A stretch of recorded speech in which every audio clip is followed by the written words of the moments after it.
विधानसभा चुनाव को लेकर गृह मंत्री अमित शाह इस समय बिहार में हैं, जहां वह बिहार में अलग अलग जगह चुनावी रैली में शामिल हो रहे हैं। एनडीए के प्रत्याशियों के लिए वह एक जनसभा करने के बाद सोमवार को मधुबनी पहुंचे, जहां वह मिथिला हाट पहुंचे। बिहार के इकलौते रेस्टोरेंट भंसा घर के मिथिला के संचार महो महो थाली का स्वाद लिया। बता दें कि इस थाली में मिथिला का मरवे की रोटी, मक्का रोटी, साग, बेरिया की सब्जी, कुम्हरौरी, मखाना खीर और अलग अलग व्यंजन परोसे गए। यहाँ की मिट्टी के बर्तन और चूल्हा में पके भोजन का स्वाद लिया। इसके बाद उसकी जमकर तारीफ की। इस दौरान उनके साथ जदयू के कार्यकारी अध्यक्ष संजय कुमार झा, झंझारपुर विधायक नीतीश मिश्रा सहित कई एनडीए के नेता भी शामिल रहे। अमित शाह के चुनावी रैली के बीच जो सबसे ज्यादा लोगों को आकर्षित करने वाली चीज है, वह मिथिला हाट में बना मिट्टी का रसोई, जिसे भंसा घर यहाँ पर कहा जाता है। उसमें खाई जाने वाली थाली महो महो में 36 प्रकार के व्यंजन परोसे जाते हैं, खासकर जो मिथिलांचल क्षेत्र में मिलता है। उस थाली का उन्होंने आनंद लिया। उन्होंने कहा कि मिट्टी के चूल्हे पर पका जो खाने का स्वाद होता है, वह बहुत ही बेहतरीन होता है। यहाँ तांबा के बर्तन थाली में परोसी गई भोजन का आनंद लिया। बिहार सरकार के पर्यटन विभाग द्वारा मिथिला हाट को 3 वर्ष पूर्व बनवाया गया था, जो कि मधुबनी के झंझारपुर स्थित अररिया संग्राम में है। एक तालाब को इतनी सुंदर रूप में उकेरा गया है कि आसपास यहाँ पर पर्यटक का सबसे सुंदर जगह बन गया है, जहाँ पर वह तालाब अब जगमगा रहे।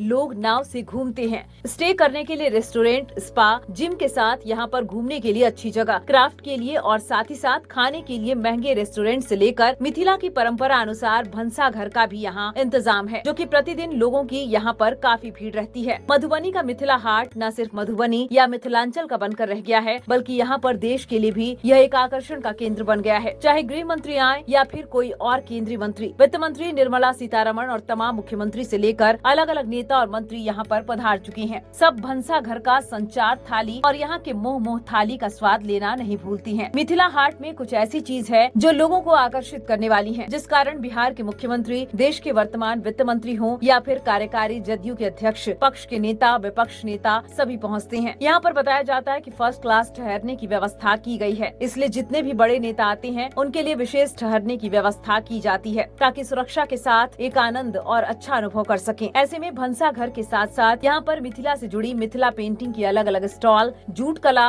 बांस, बेंत कला आदि की दुकान सजाई जाती है। मिथिला हाट प्रतिदिन खुला रहता है, जिसमें कि सोमवार से शुक्रवार तक इसका चार्ज कम है, लेकिन शनिवार और रविवार चार्ज एक्स्ट्रा लगता है, क्योंकि पर्यटकों के इस दिन काफी भीड़ हो जाती है, इसलिए चार्ज दोगुना हो जाता है। यह सुबह 10 से लेकर रात के 10 बजे तक आम लोगों के लिए खुला रहता है। आप टिकट लेकर इसका आनंद ले सकते हैं, साथ ही परिवार के साथ अच्छा समय बिता सकते हैं। इसके अलावा अगर आप स्टे करना चाह रहे हैं तो यहाँ पर अच्छे होटल और रेस्टोरेंट हैं। शादी के लिए, मुंडन के लिए या फिर आप किसी पार्टी के लिए भी यहाँ पर बुक कर सकते हैं। मधुबनी का मिथिला हाट का भंसा घर देश के लिए चर्चा का विषय बना हुआ है। बिहार में चुनाव है, ऐसे में देश के बड़े बड़े नेताओं से लेकर बिहार के मुख्यमंत्री और विपक्ष के नेता चुनावी रैली को संबोधित करने के बाद मिथिला हाट के भंसा घर में संचार थाली महो महो का आनंद लेने पहुँच रहे हैं।